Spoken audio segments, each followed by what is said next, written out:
यौम क़यामत का आगाज़ कैसे होगा? क्या? यौम क़यामत का आगाज़ कैसे होगा, कि कैसे शुरू हो जाएगा, कैसे लगेगा, क्या नज़र आएगा उस दिन? यौम क़यामत तो जो रूहें हैं वो सारी सूर फूंका जाएगा, वो बेदार हो जाएंगी और बेदार होके उनको अजीब सा लगेगा कि हम कहाँ आ गए हैं। और उसके बाद फिर जब उनका सवाल जवाब शुरू हो जाएगा तो फिर बड़ा मुश्किल मर रहा है, हर एक का सवाल जवाब होगा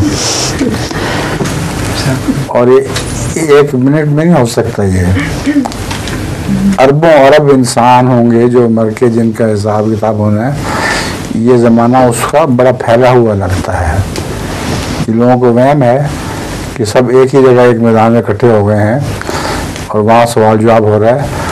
हो सकता है 20-25 साल या 50 साल में वो हिसाब किताब मुकम्मल हो, तो लंबा अरसा होगा।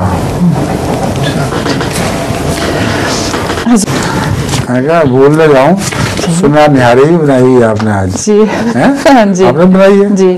अच्छा, मिर्ची उसमें बहुत है? बहुत ज़्यादा नहीं है। अच्छा। मगर फीके नहीं है। फीके नहीं, निहारी फीकी अच्छी नहीं लगती। नहीं अच्छी लगती है।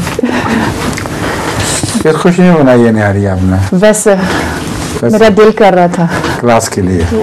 आपके लिए और मियां लुकमान साहब के लिए। वो तो भिजवा दी आपने? जी। और यहाँ भी है क्लास? नहीं, क्लास के लिए नहीं, कोई नहीं लिया, अगली दफा से। अच्छा मैं इतना ज्यादा उठाया नहीं जाता, मैं अंडरग्राउंड पे आती हूँ। ठीक है मैं समझा था क्लास के लिए है। नहीं, क्लास वहाँ तो पहुँच गई है जी। हाँ ठीक है, लुकमान ने बताया था मुझे। अच्छा।